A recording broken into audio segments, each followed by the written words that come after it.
In a world filled with challenges and opportunities, it's about having the right approach to turn dreams into reality. Whether you're navigating the competitive landscape of business or seeking personal growth, it's all about The Approach. Welcome back to our latest episode of The Approach.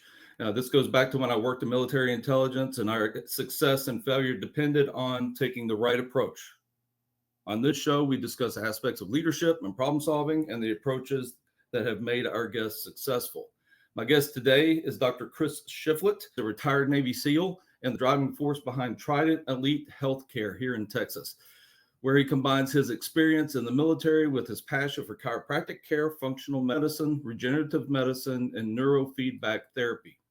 Shiflett focuses on innovative, non-invasive treatment services from neurofeedback to functional medicine. With a deep understanding of mental and physical health challenges, especially those faced by veterans and first responders, Dr. Shiflett has made it his mission to provide holistic care that goes beyond standard treatments. He has dedicated himself to helping patients manage pain, improve brain function, and enhance overall wellness through a personalized approach that integrates the latest technology in brain mapping and therapy protocols. A lifelong learner, Dr. Shiflett brings precision and discipline from his SEAL career to the healthcare field. And his dedication to excellence ensures that each patient at Trident Elite Healthcare, whether through neurofeedback or cognitive issues or chiropractic care for musculoskeletal pain. Let's welcome to the stage Dr. Chris Shiflett.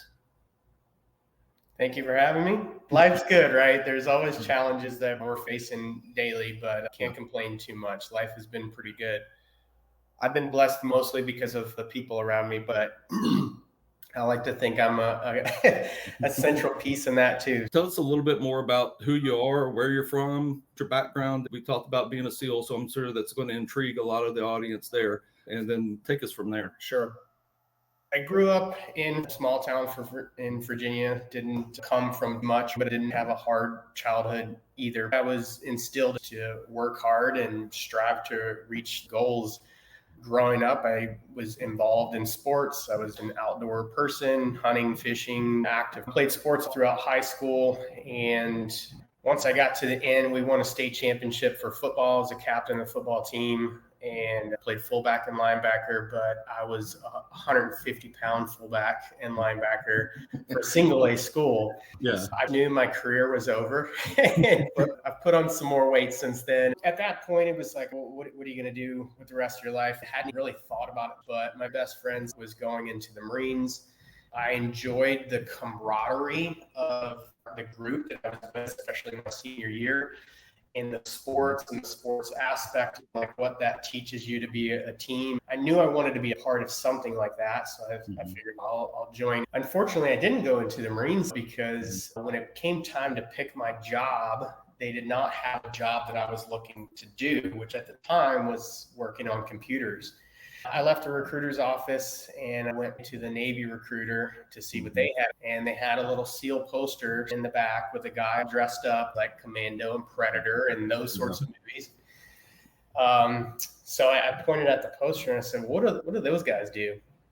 And he said, oh, so I had no idea what a SEAL even was. I'd never seen the movie Navy SEALs with Charlie Sheen. Yeah. I hadn't seen the documentaries, which I don't even know if it was out yet, for Bud's Class 234. Like I didn't know anything. But he handed me the paper and it was like explosive, shooting gun, diving, skydiving. And I'm like, yeah, sign me up. I was a little too eager. He put me back in my place and was like, well, you can't just go do that. It's not exactly how it works. Yeah. I said, okay, what do I got to do? So I still had to pick a job. They didn't really have computer stuff, although he led me to believe that what I was going to do was computers. Turned out it was actually radar, which I guess is a computer. The recruiter was not fully honest. But he helped me along the way. He told me as long as I passed the qualification portion, then I could get my orders. I could go to Bud's. So I went in knowing or having the plan to go do that. I knew that I had to pick the A school. It had an over 80% dropout rate. Yeah, that's what I did. So I actually did not make it through the first time. I got bronchitis in Hell Week. Oh, wow. If you don't pass, then they don't roll you into the next class or the next few classes. But if you get past Hell Week, then they've invested in you. They know that you're mentally, physically tough, and they'll put the time for you, depending on the level of the injury. Yeah. So unfortunately, I did have to go do some radar stuff, but because it was a medical drop, I got to go back in a year instead of the standard 2. Yeah.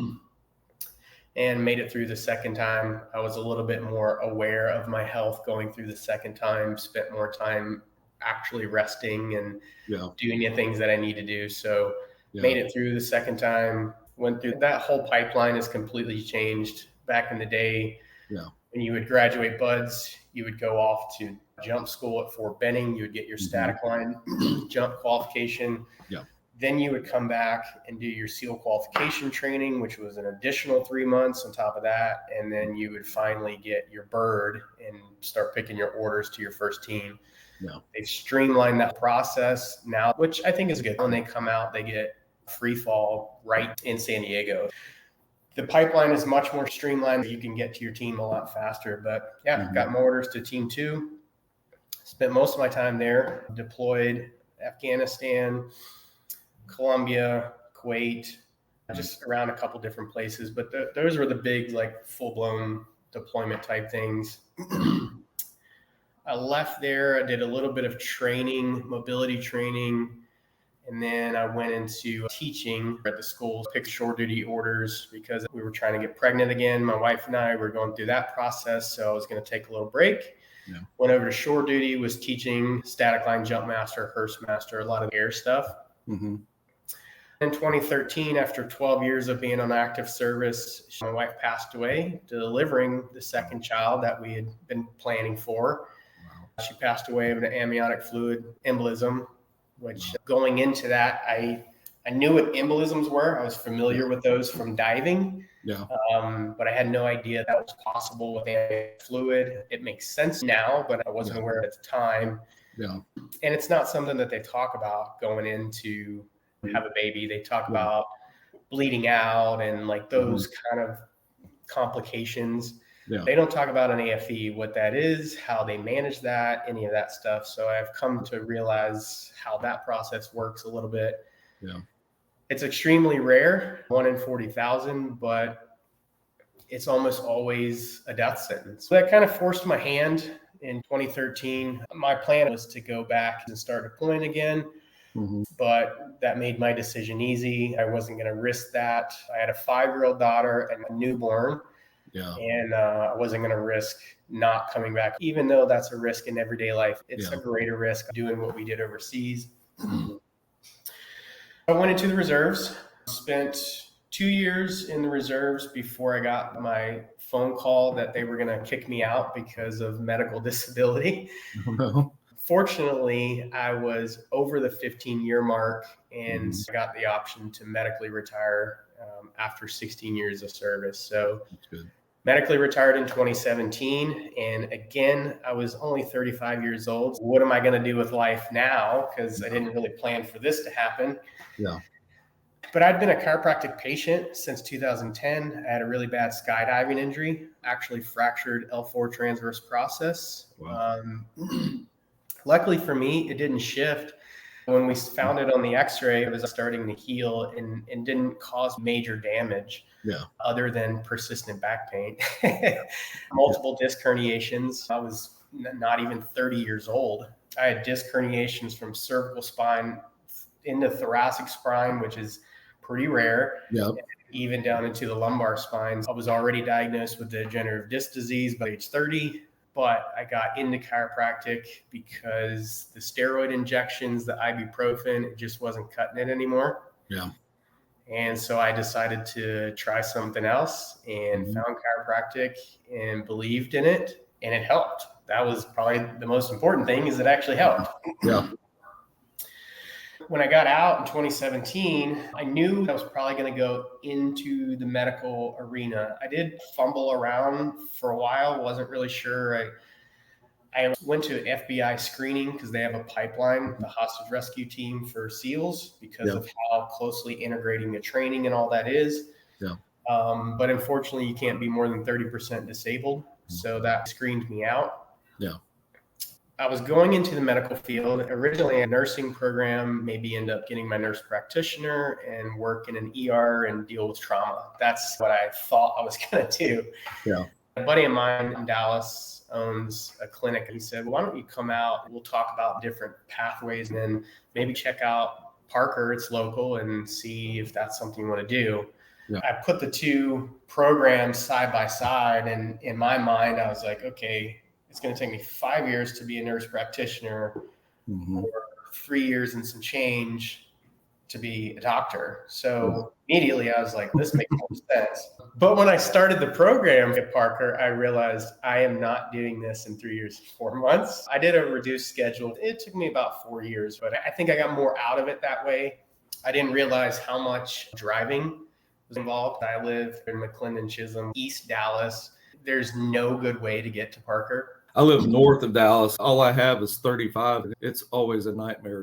I've taken Bush to 35 and tried to come south. I've taken 35 to 35. I've taken 30 all the way around to 35 north. I have done it all, but there's just no good way. 4 hours of my day is spent driving because I didn't stay out on that side. I had a family. I'm remarried now. We have 4 kids. I had a family, and it's okay. I'm not just going to stay out in Dallas for the week. So I spent a lot of driving, a lot of stuff, a lot of time on homework, a lot of time not going to games of my kids and events. But now we're here on the other side. So that's a little bit about me in a nutshell.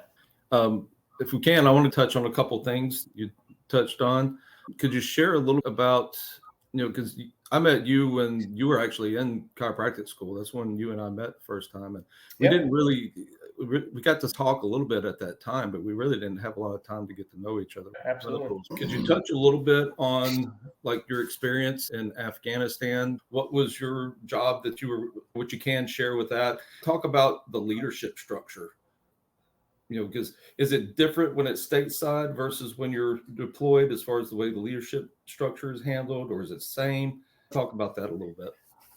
The structure itself, as far as ranking, doesn't change, but what does shift around a little bit is once you get overseas is dependent on how many people deployed with you. So traditionally speaking, you have the team 2, 4, 8, 10, and then the West Coast teams, and then all that stuff. So you have the team, but almost the team doesn't just deploy to a zone because different zones need to be covered. So you, generally speaking, deploy with your platoon, and then even your platoon can get split up. So you might be part of your platoon's in one place in Afghanistan and another part of your platoon's in another place. So that's where the structure changes a little bit. But the hierarchy as far as the ranking stays the same. The senior guy, and that might be an E6, it might even be an E5. And that's the senior guy in the group that you're with. So the ranking structure stays the same, but who's in charge is dependent on the highest ranking person deployed. What I was in is that there was a very different attitude as far as the way things were approached stateside versus overseas. Overseas, the gloves come off. There's not a lot of the ticky-tacky stuff that you get hit with when you're stateside, a lot more inspection type stuff and those types of things. The rules are really strict stateside versus when you go overseas, they tend to start loosening up a little bit because different focus. Did you guys have that similar experience? Or? Yeah, absolutely. We were free to grow beards, grow long hair, and dress more the part. We were fortunate in special operations. We had more flexibility and autonomy to blend in as much as possible. And we didn't want to look military. We didn't want to be obvious because that was one of the things that we wanted to get in and out and not be seen. That was our mission, and how our mission's a little bit different than traditional branches and stuff like that. Yeah, definitely way more loose. We didn't shave. We didn't cut our hair. The atmosphere was not relaxed. You're more in tune with your environment because there was times where we would go one place, we would stay for a night and then leave that place, and literally the next night that exact place would get hit with mortars and RPGs. So you're always on guard. It's focused on the mission, not other stuff. Could you share a little bit about some of the stuff that you did in Afghanistan or what your role was over there? I showed up as a new guy, so new, didn't even complete a full workup because I got to Team 2 in 2005 before Operation Red Wings. It's big. A lot of people know about that. They made one, maybe two movies, but for sure, Lone Survivor. That completely wiped out Team 10. We were the relieving team, specifically our platoons. I got to the team in May. That happened in June. Yeah. And we were in country shortly thereafter. We were supposed to relieve them in October. We had to relieve them early. I got to do CQC, mount, and land warfare. That was it. Plunged into Afghanistan with only the training from BUDS and SQT and that stuff, and then only 2 components of a typical 6-month workup. Wow. Talk about OJT. It was for real. Yeah. So what was that like coming in and with having something like that had just taken place, and then you guys are the guys coming in afterwards? What was the mentality, attitude, or environment like? For me, as a new guy, I was scared shitless because I'm like, and the platoon that I got involved in, there was only 2 new guys total. I was one of them, and the other new guy had been with the team and did the full workup. It's a different environment than even what it is today. When I talk to some of the guys at the teams, there's way more new guys coming in as opposed to some of the older guys. So I was scared shitless. I had a lot to prove because a lot of those guys had done multiple deployments already. So I had a lot to prove, and I knew what had happened, and everyone was eager to get those guys. I just knew the shitstorm was going to come soon. You've done all the training, but nothing prepares you for that moment until it happens. Did you guys have to come in and pack up the other guys' stuff? Did they put that on you guys, or did somebody else have to come in and deal with it?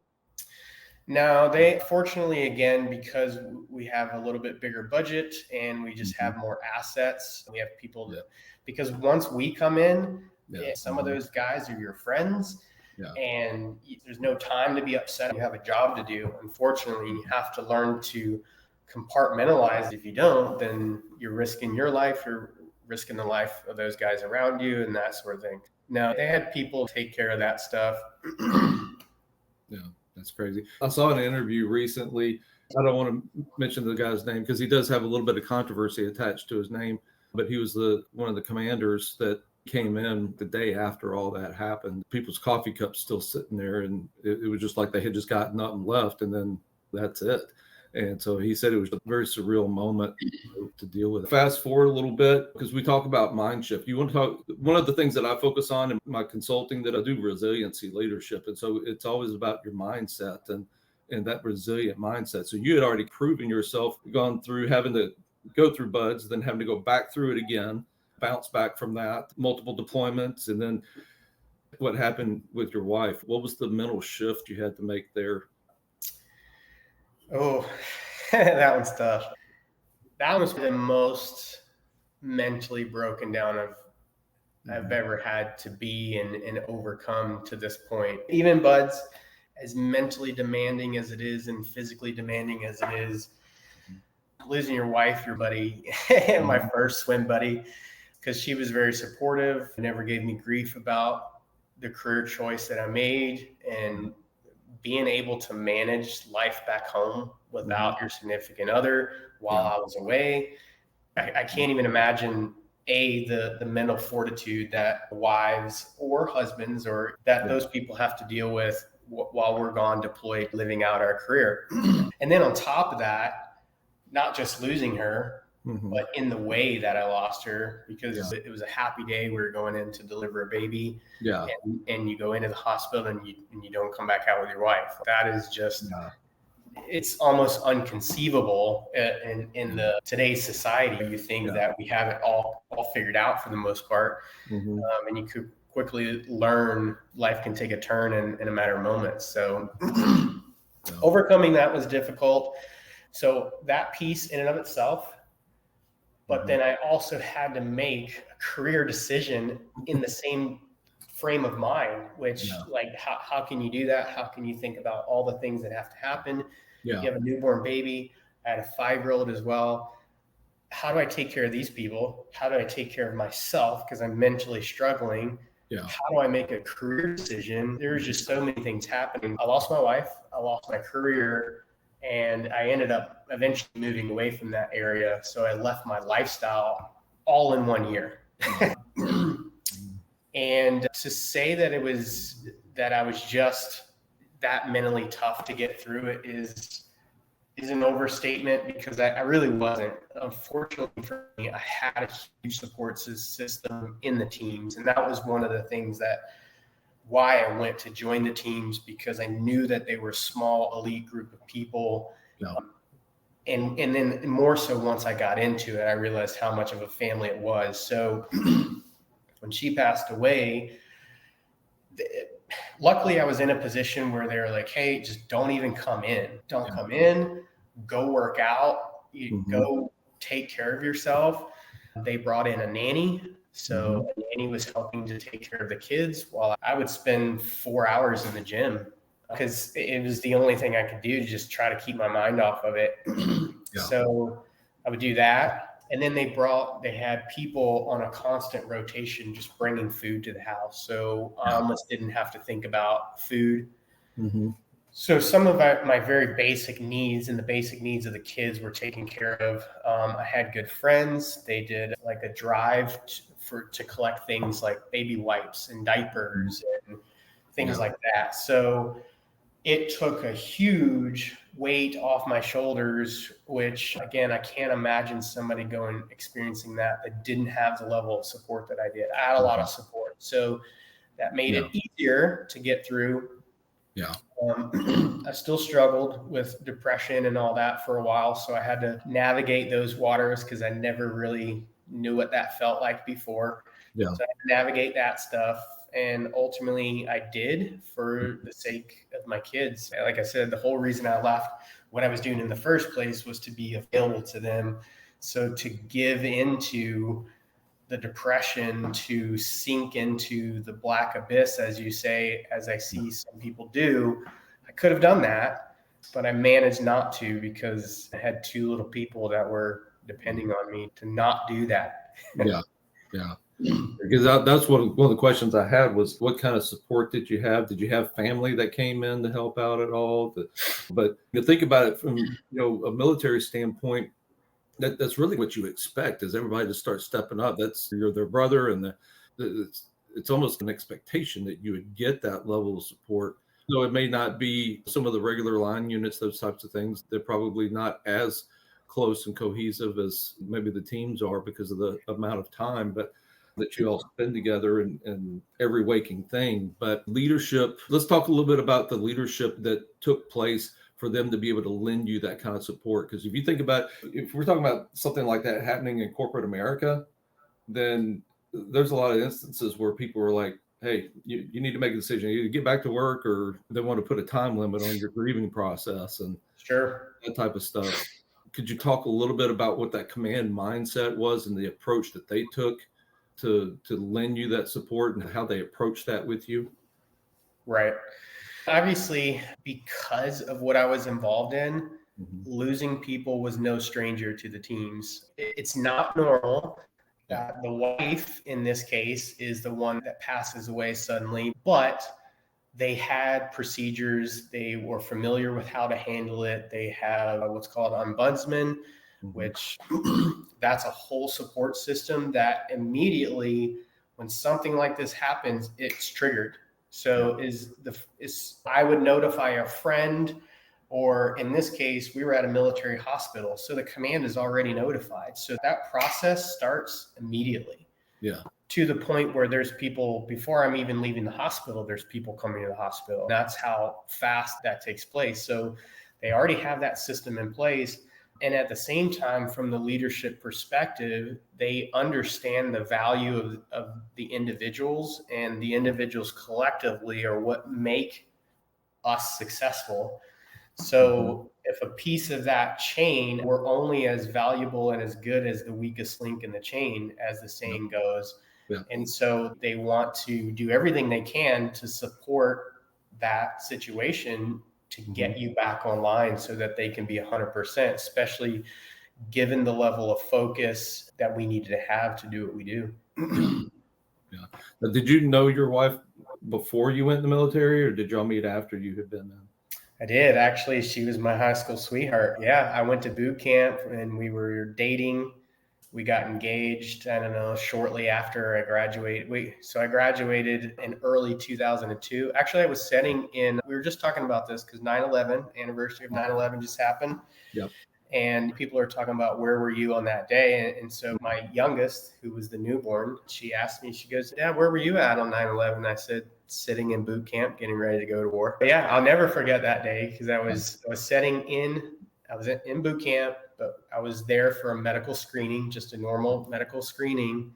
Yeah. And on the TV is the planes hitting the World Trade Center. And of course, we didn't realize what that meant at the time. But obviously they shut down the base. And so I knew, I was like, oh boy, yep, this is for real. Like, I didn't even know what I was joining, but here it goes already. Yeah. And then the situation when I show up to my first team. And so it's just, for me, it was 9/11 kicked off the war in Afghanistan. And then I showed up my team and same thing. Like, I didn't even get a full workup, but now I'm a new guy. And we're kicking indoors in Afghanistan. So yeah, it's like somebody just took the accelerator, mashed it all the way down on your line. Yeah, absolutely. It's like training wheels are off. Had just finished my first year in chiropractic school on my doctorate program, and when 9/11 happened, and I actually made a phone call. I had only been out 2 years at that point, and made a couple phone calls because I was contemplating going back in, reactionary to what happened, and called a friend of mine that he was an officer and told him I went back in, and he actually talked me out of it. And there's times that I regret that decision, not going ahead and following through, but he did tell me, he said that you're studying to be a doctor. You need to stick with what you're doing because you're going to be part of helping put these guys back together when they come home. And it was one of those things I still look back on that and have a little bit of regret for not going ahead and going back in. So I could have had that experience, but I did 8 years prior to that. Yeah, that's been a tough thing too. And I'm sure guys hit on it on the show and just outside, just in general and we talk about it in the healthcare community too, right? Guys transitioning, gals transitioning from military service back into civilian life and what that looks like. And I think a lot of times there's a lot more attention on it now than there used to be, but it's still a problem that is still swept under the rug sometimes and overlooked. Yeah. And I think in the traditional civilian community, it's easy to be on the outside and look in and not understand why that's such a difficult process. And even to this day, like that was 2017 when I got out. So several years, I still have issues with it at times. So it's a difficult thing. And because I enjoyed what I did. I enjoyed that community that I was in. And I think where I feel most upset about it is I didn't leave on my terms, so to speak. Yeah. I did because I made the decision, and I still think I made the right decision, but it wasn't the decision that I wanted to make. And I think that's probably one of the hardest things for me to get past. Yeah. So it was one of those things that my transition, because even working in Intel, you're still doing peacetime deployments. Even though there may not be an open declared war, we're always running operations around the world. And in the special operations community, it's still the same thing. You guys are running operations year round in different places, depending on where you're called to. And I had just gotten back from a deployment, and then a month and a half later, I was on a college campus, and that was a rough transition. That was tough. For people that are watching this that don't understand that transition, if you haven't had that experience, it's two completely different worlds, two completely different cultures from being in the military versus going in back into the civilian world and trying to adapt. And you're trained to do a specific thing. In operations, you're trained to be basically an ultimate badass. And then you get out and you're not doing that anymore. And that doesn't go away. That doesn't just leave you. Probably the closest thing I could come up with is somebody that's played football for years and years, and then they don't play anymore. And in their mind, they would, man, I would love to go back and play again. It's the same thing in the military. So talk about how your transition and where were you at when you decided to move to Dallas and start going to school? So that was shortly after, in the same year that she passed away. Yeah. I made that decision. And part of the reason I made that decision was because prior to that, I'd talked to my wife, Nicole, and we had talked about a simpler life, getting some land somewhere and leading a little bit simpler life and that kind of thing. Yeah. And to me, at the time, with how I saw life, my political views, all those things, like Texas made the best, it seemed like the right choice for me. Housing market was good. You could buy land cheaper than I could in Virginia. So Not everything, anymore. not anymore. So when that happened in 2013, I knew that I didn't want to be there anymore because we both were from Virginia. We grew up in Virginia. I spent most of my military career in Virginia. Yeah. And to me, it was just a constant reminder of a life that was. Yeah. And I didn't want to forget any of that stuff, but at the same time, I knew I had to start over. And the best way for me to do that was remove myself from that situation. Yeah. That I don't know that it was the right thing to do because that's where my family was too, and some of my support system. But I had support. I had friends and stuff in Texas. There's plenty of team guys out here too. So I felt like I had a support system still. Yeah. And to me, it was just like, oh, it's another chapter of my life. So I'm going to start over. And that's what I did. So I moved out here that same year, later in 2013. I actually had to go back to Virginia a couple times because I was still attached to them. Yeah. But again, they were so flexible. They allowed me to come out here and start looking for a job or figuring out what I was going to do with my life, find a house, all those different things. So I had the flexibility to do that. So I didn't just get out and not have a plan at all. I had a place to live, all those things. So by the time I actually got out and transitioned in the reserves, I was already established out here. And then I went to the reserves. And in the first thing that I tried to do was real estate. And I did get my real estate license, and I quickly realized that just was not for me, which sucks because I spent a lot of time getting my license, and I messed around with it for probably 2 years. I kept my license for longer than that because I ended up using my license to purchase foreclosed homes and do some flipping. And that I actually enjoyed more so than just traditional real estate stuff. Yeah. But again, it was a short-term thing. It wasn't my passion. It provided some money and stuff, but I knew that there had to be something else that I was going to do. I just didn't know what it was yet at that time. And then when everything happened in 2017 and I finally got medically retired, I'm like, oh, okay, like no longer do I have that income, although I did eventually get my disability income and all that stuff too. Yeah. But I was like, all right, enough fooling around. You tinkered with some things. I did odds and end jobs. I even worked for a buddy of mine that got out and opened an obstacle course racing company.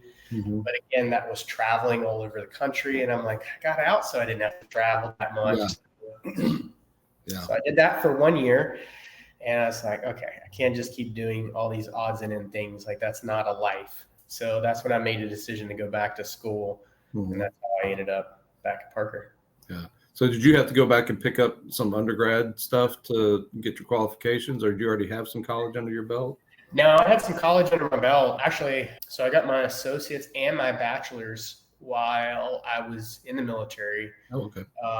Because there's times deployed overseas when you're waiting for a mission. You can play video games, you can work out, you can go eat. Yeah. But what else are you going to do? So I took online classes slowly but surely. And by the time I took advantage of that, because, hey, why not? So by the time I left, I already had a bachelor's degree. Yeah. There's so many guys that I don't feel like don't take advantage of that opportunity because they're able to essentially get, a free degree while they're in and just don't take advantage of it. It's great that you took advantage of that opportunity. So talk about now how you've taken that past life and how you've now been able to transition into what you found your purpose, you found your place in the world, and how you transitioned into this now. I'm always still working. I never stop. Like I can't slow down, so to speak. And I was talking to a friend of mine the other day, and he's, yeah, dude, you have soldier syndrome. And I was like, oh yeah, never really heard of that or thought about that before. Yeah, But heard of that. I couldn't just sit around. So that was, again, part of why I had to do something. And I chose a field, A, that I thought was respectable, B, that I believed in, and C, that I thought could provide and support my family. So little did I know until I got into chiropractic that it's actually tougher than what you might think.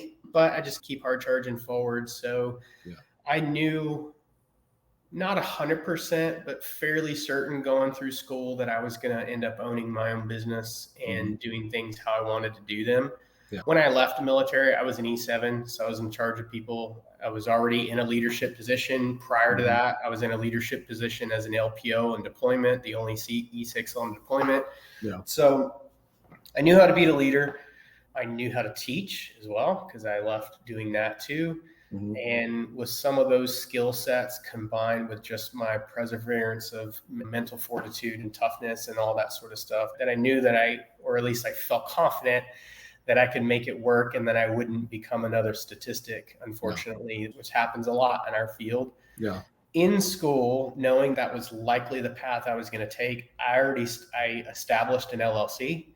So before I even graduated, I had the LLC. I knew what my business name was going to be. I took out business credit. I started purchasing equipment and paying it back through my personal funds. So I was just distributing personal funds into the business because the business wasn't making any money. Couldn't legally do that at that point. And then when I graduated, I went to go work for the Joint initially. Because I thought, hey, I'll just bring in a little bit of money to supply the business and that sort of thing, and go from that route. I did that for, I don't know, maybe 2 months. Yeah. And immediately I was like, nope, this is not where I'm supposed to be. Because it just wasn't how I wanted to treat people. And nothing wrong with that model. That model works fine, and it works for a lot of people. It just wasn't what I wanted to do and how I wanted to treat people. Yeah. I worked out of my house for a year. I had equipment. I had the know-how. I felt like I was a decent doc. I had some really good mentors that helped me a little bit on the business side in the local area. So I would go shadow them. I even went to other states and would shadow people, and just got a different feel for different offices. So I could try to figure out the flow, like what kind of flow I wanted to have, what all things I wanted to do. What does that look like? How many people could I physically see with the hours that I wanted to be in? All those different things. And I put together, I had my whole business plan done before I graduated. I had laid out what my vision, my mission, my code of conduct, like all those different things. I knew what that looked like. I knew what services I was going to initially provide. I had a good idea of what I was going to charge, but that one's difficult. And you don't really know what the expenses are until you get into it. And then you're like, oh, crap. All right. So then you start shifting that stuff around. But so that's how I transitioned. And I just kept that mindset of just one foot in front of the other and front sight focus. I would, focus on what is the most immediate problem, address that problem, and then tackle the next problem, and then the next problem. And so it's very easy to get so focused on the big picture that you just completely overwhelmed. And then before you know it, you get nothing done. Yep. Absolutely. How much do you still use like the OODA loop type process, and as far as your decision making where your business is concerned now? I approach business as stupid simple. That's my motto is the more complex you make it, the more barriers there are, the less productive you're going to be. So I still use that out of the box thinking that I gleaned from the teams, and the ability to adapt, I think, is probably the most, I don't want to say it's the number one skill you can have, but it's a pretty darn good one to have, because things are going to happen that are just, you plan for them and they just still go wrong. And there's nothing you can do about it but adapt to the situation. So the out of the box mindset keeping things simple or trying to keep it simple and just being able to adapt. Yeah. So how do you, because you've got people that work for you, so what's your approach and how you manage your personnel in your office and kind of your approach to problem solving when issues come up? To me, again, if I stay focused on simple, I keep that process simple too. I don't get too much in the weeds about all the complexity of the business itself. And I keep it simple in what is the vision, what is the mission? And if it's good for the vision and the mission of the business, then we do it. And if it's not good for the vision and mission of the business, we don't do it. Yeah. And we carry that same thing over in problem solving, because just like in the teams, the low guy, the new guy on the totem pole might have the best idea around. And so the willingness to listen and be open to new ideas that may not be your own. Yeah. I do that. We have little team huddles and we approach what are the problems and what are the potential solutions. And then we just look at the solution and say, okay, does it fit within the vision and mission of the business? And is it simple? Can we execute on it? Great. Then that's what we're going to do. Or that's too complex, or whatever the case may be. But that's how I approach my leadership to the team, is getting everyone on board with what is the vision? What is the mission? What are we trying to solve? Yeah. And keep, again, front sight focus on what that is. And then everything else just falls into place from there. Of course, you have all the nuances of the day-to-day business stuff that people need to be trained on or whatever. Yeah. But if we focus on the mission, then all the other stuff falls in place. Did you have any issues when you first started and started bringing people on? Did you have any issues with getting people to buy into the mission or buy into what the vision was? To some degree, yes, but no, from the grand scheme of it, no. It's more the little stuff that there's the issue with from time to time, because again, my mind is just always working. So I'm always thinking about how can we make this process easier? How can we streamline it? How can we be more efficient? What can we do for our patient to make their experience better, their outcomes better? So I'm constantly shifting, and I think that's where people get frustrated with me. It's like, we just learned this thing and you want to do this new thing. Yeah. And so I've at times had to reel myself back in and be like, okay, now I'm getting too far outside of the box because things are, so I have to rein myself in sometimes. Yeah.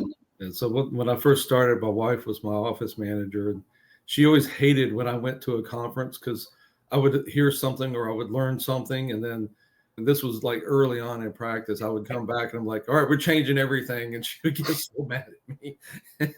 So we're not changing everything. Yeah.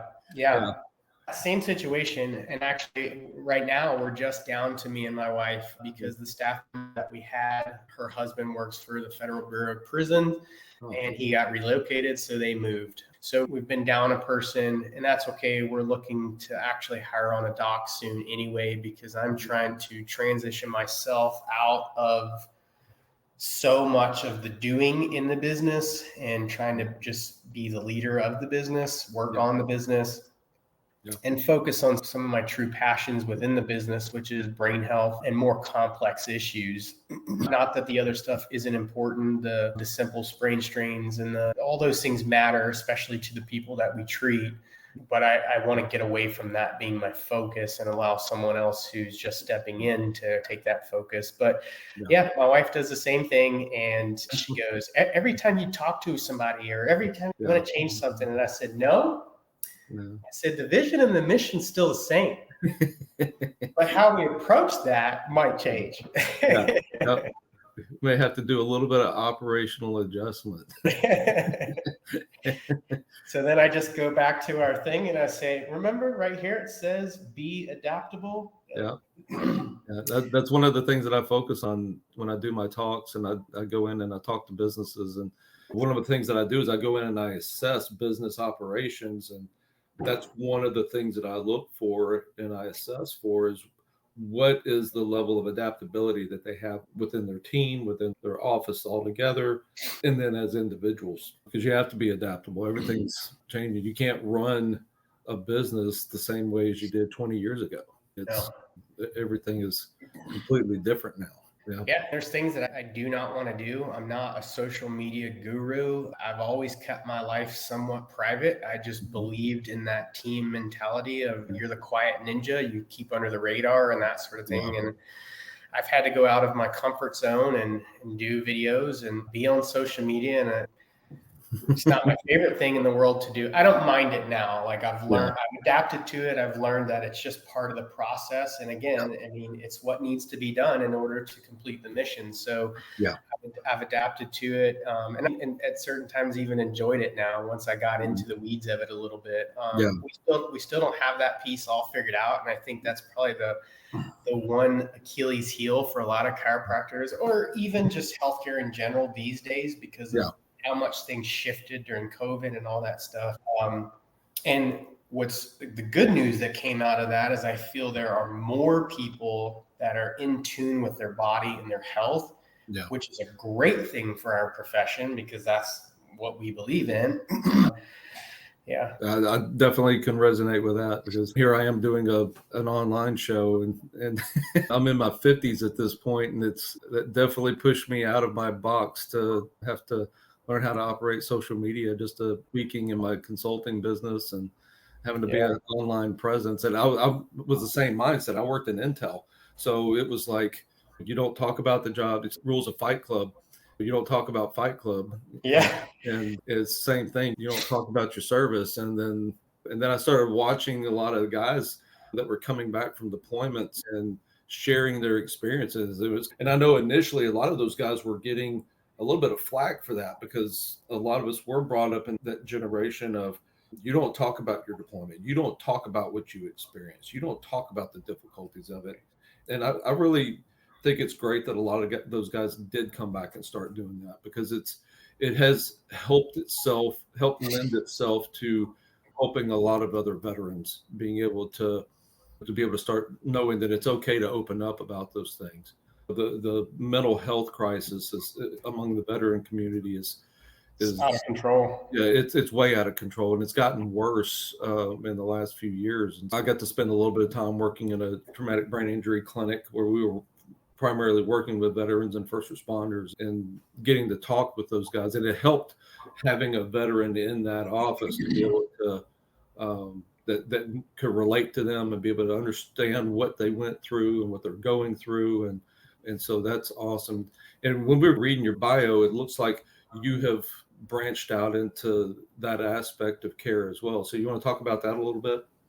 Yeah, going through school, neurology was one of my most favorite classes, honestly. I very much enjoyed diving into the inner workings of the brain, how we process trauma, how we process memories, all those sorts of things, because I very much believe that the brain is the master control system. I knew I wanted to get into that, but again, it was still so new. I'm like, man, how do I do that? Like, how do I get into that? I spent a few years, I got my certification in functional medicine. So that opened up that a little bit, but I had to dive deeper into the brain part of it. And specifically, I was trying to figure out how far did I want to go with that and how was I going to utilize that to focus on the things that I wanted to focus on, which were things that I experienced, PTSD, anxiety, depression, those sorts of things. Like, how am I going to help people with that? Because I'll share a quick story. I don't know how much time I have left, but one of my neighbors. I don't have a limit, so. All right. One of my neighbors, Army guy, got shot up, was medically retired after 8 or 9 years in the Army because of his injury. But good guy, does a lot for nonprofits and helping veterans, first responders, all that stuff. We were out at a cornhole tournament in Dallas. And one of the guys he had with him was a guy that he had served with. And my buddy, my neighbor, was actually on suicide watch for this guy. So he was, struggling on, I don't know how many different medications, uppers, downers, stuff for insomnia, you name it, antidepressants, everything. And so we were out at this tournament, and my buddy was also a firefighter. So once he got out, he ended up getting on, and he was volunteer. He was a firefighter, and got a call, and they were staying in a hotel. That was part of that whole thing. I don't know how the inner workings of all that happened. He ended up leaving the guy, and the guy killed himself that night. And so I know that my friend struggled with that situation. I literally talked to that guy only hours before, and the guy seemed okay. He seemed like he talked about his experience, and he knew that he was going through stuff. Yeah. But I never in a million years thought that he was to that point, even though I knew that he was suicide watch, but I didn't see that in this person that I was talking to. Yeah. And so to been a part of that, knowing my own struggles and feeling at times like I could get to that point, and keeping myself from doing that, it's just a huge passion of mine, because there's way too many guys and girls that are lost senselessly. They just, unfortunately, they feel like they don't have a place in this world anymore sometimes. At least that's how I felt. And struggling with the loss of my wife and other things. And it's just so overwhelming. And it doesn't have to be that way, because there are good therapies out there. We know this. So what I'm doing is brain maps using QEEG technology, which is equivalent to functional MRI, which is pretty high up there with what information we can gather from the brain. And from that, through decades of research, we can extrapolate, based on the brain map data, what is this person likely experiencing? And then we can also correlate that to their own self-assessments. And so we can see this person rated themselves high on anxiety, rated themselves high on depression, rated themselves high with memory issues, those sorts of things. And we can look at the brain map, and we have a side-by-side comparison. This person knows that they're having this issue, and guess what? The brain map shows that this is a problem. Like, we need to address that. Yeah. And then we can dive even deeper. Not only do we know that this is that they're having and that we can help with, how do we do that? Well, we can do that. There's a lot of different ways, and neurofeedback is one of the ways. I chose neurofeedback because it's very broad in the symptoms and things it can treat, things from PTSD, traumatic brain injury, bipolar disorder, drug abuse. There's a lot of different things that it can help alleviate the symptoms of. So I liked it because it was very broad reaching. It could cover a lot of different mental health issues. Yeah. And I'm a believer that there's probably not an adult walking the earth these days that has not had or is not currently experiencing some level of anxiety. Yeah. And then when we talk about our kids with the cognitive struggles and ADD and ADHD and those diagnoses that are thrown all over the place, and the things that we can do by just training the brain to recognize what's normal, and through the brainwave activity, and up-regulating and down-regulating different brainwave patterns until we teach the brain what's normal. And then we track all that. We track it through symptom trackers, and we graph that. So not only can we see it looks like they're getting better, but they're getting better. Then we do cognitive assessments. We're teaching them different things, working memory, memorizing number sequences or color, those different things. And then finally, we do the remaps on the brain, so we can actually see the brain getting better in real time, which is, pretty cool too. So. Yeah. And when we get offline, I've got some people that I'd like to introduce you to. If you don't know them already, I'd like to introduce you to, because I think they can help contribute some things for you. Absolutely. Yeah, that's absolutely great. Again, I've had a lot of the similar experiences. I was writing the physical. I would write physical programs. They were getting cognitive therapy, and then I would do physical and functional assessments to look at how they were moving and how the injuries that they had to their brain were affecting them functionally.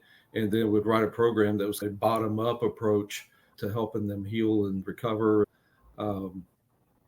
So. And we had one guy, there's one that stands up to, and I'm still friends with him today. When his now wife brought him to us, she basically said, if you can't help him, he's going to take himself out. He's there. And I got in, started working with him, and always open it up. If they're struggling, I always tell them, if you're struggling, if you're having a problem, if you need somebody to talk to, I don't care what time it is, call me.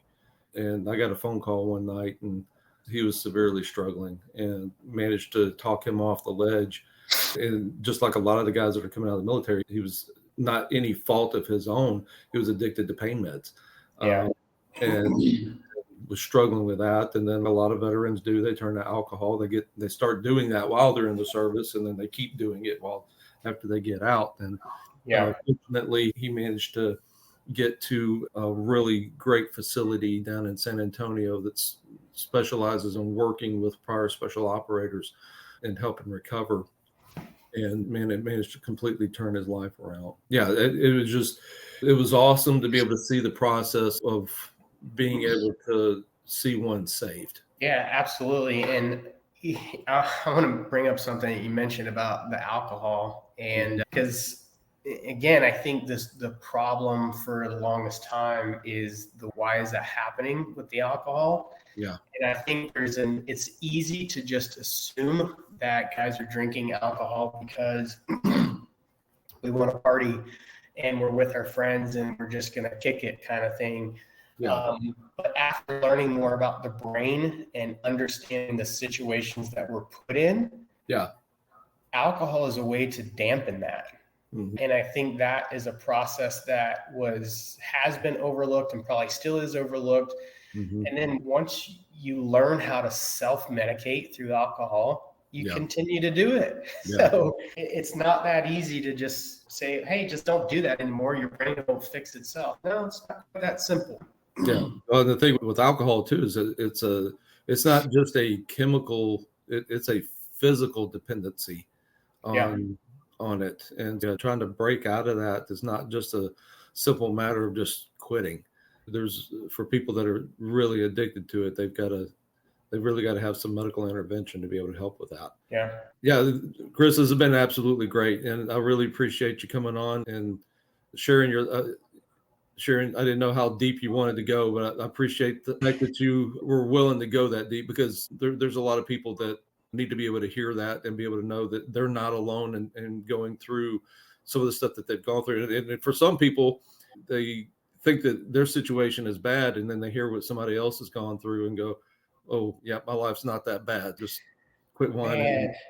And I'll tell you, I see it. I see this more and more now as I'm more in tune with it. But and again, that's another reason why I'm going down this brain therapy approach. And when I say brain therapy, I know I'm oversimplifying it by saying neurofeedback, but we do nutrition aspect of that. We do the functional, the movement, and all those different components. And we have a great network of people to do things like yoga meditation or psychologists. So we have this pretty great network of people to try to be very holistic and individualized in whatever that individual needs. Yeah. So we do the metabolic component. We do the metabolic questionnaires to see, okay, do we need to address this too? All those sorts of things. But going back to what I was originally starting to talk about was seeing it. And it's not just military and first responders. There's regular everyday people out there that have crazy stories that I get to hear about. And going back to a similar story or situation you had about the guy feeling like he was ready to take his life and you got that phone call. Yeah. Before I started brain treatment with one of my patients, she let me know her story a little bit and just broke down. And you never know what somebody's story is, but the brain map doesn't lie. And you look at the EEG and you're like, wow, yeah, you got some stuff going on. And so I told her, I said, based on your situation, there's a high likelihood that you're going to get a little worse before you get better, because we're going to be drawing some of that back out. Yeah. And we did an idea of when to expect that. But we got to 10 sessions. She was feeling pretty good. And then as we approached closer to around 15, closer to 20 sessions, I could see, and when she would come in the office, she was backsliding. Yeah. And she came in one day and I don't want to kill myself, but that's how I feel today. And I'm like, okay. We just talked, and I said, we talked about how this might happen, this day might come, and what that looks like. Yeah. So I immediately changed the protocol on her that day, and I put her into more of a meditative state. Mm-hmm. And in 30 minutes, I had her going from wanting to kill herself to, I'm okay. I can walk out of here. I feel okay. And then after that, we got her over the hump, so to speak. And now life is good. And she's teaching little kids jujitsu. So that's a great one. And another just quick story. I have a firefighter, and this guy is the epitome of, if anybody would want to kill themselves, it would probably be this guy. But he so just loves life. Like, he came out of his situation loving life. He died 3 times. Wow. Clinically died 3 times. And somehow they saved him. He was blown up in a gas explosion in a building. He was thrown through 2 or 3 walls. He's had 20, almost 30 surgeries to repair himself. Severe burns to where he can't go out in the sun for very long. But every time he comes in, he's smiling. And he's just, I don't know, just a great guy. So all that to say, you're never out of the fight, as I like to say. And there are people that are willing to help, and there's opportunities to be helped. I know sometimes the barriers for the kinds of things, I don't know about the TBI clinic that you were at. One of the barriers in my situation is funding, because a lot of this stuff isn't covered by insurance. And if you're not a nonprofit, then there's that component. So we've done the VA doesn't help. Yeah, exactly. They're, figuring out ways to help people. We've worked with different financing companies. So we've figured out ways to do 0% financing and, low monthly payments. And so all that to say, there is hope, and don't let cost be the barrier to that, to getting to that point in your life where it maybe isn't even possible.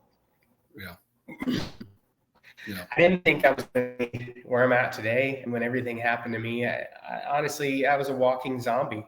I can imagine.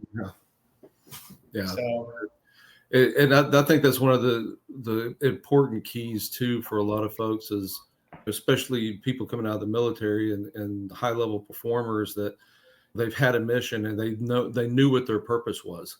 And then when they're taken out of that, if they don't find a new purpose, a new mission in life, or something that drives them day to day, that's where a lot of those guys struggle. And I'm so glad that you were able to find your mission and purpose, and then you're taking it and passing it forward. All right. So share with everybody real quick, if you have any final thoughts, and then tell everybody how to get a hold of you. And we'll post your information when we release this video, and we'll post all your contact information as well. But tell everybody how to get a hold of you. Yeah, so several different ways. We're on pretty much every social media platform, I think. Just Chris Shiflett on LinkedIn. I think Dr. Chris Shiflett on Instagram, Trident Elite Healthcare on Facebook. We're on YouTube. Of course, the website is probably the easiest way, because the phone number, our location, all that's on the website, www.tridentelitehealthcare.com. You can fill out a contact form, which comes straight to us. You can schedule to get in the queue, so we see that pops up immediately. So even on the weekends, we take phone calls and messages and stuff like that. Our office line, my wife does carry that. It's a cell phone, so you can message that line if you don't want to call, if it's late at night or whatever. You can always message that, and we try to get back to you as soon as we can. And those are just a couple different ways that you can get in touch with us. Try to make it pretty streamlined in today's technology-based world. Awesome. Thank you again for coming on and sharing your experiences. And for those of you that are listening, please, if you're struggling, whether you're a veteran or first responder, or just somebody that's just struggling with life in general, take the time, reach out to Dr. Chris Shiflett and his staff, and give them an opportunity to be able to turn your life around. So, and with that, we're signing off. Thank you again for all of you that tuned in. And until next time. Thank you for tuning in to The Approach. Please hit like button and subscribe for the latest. If you would like to be a guest, or would like for Dr. McAllister to speak at your event, you can email him at info@drdavismcallister.com. You can go to his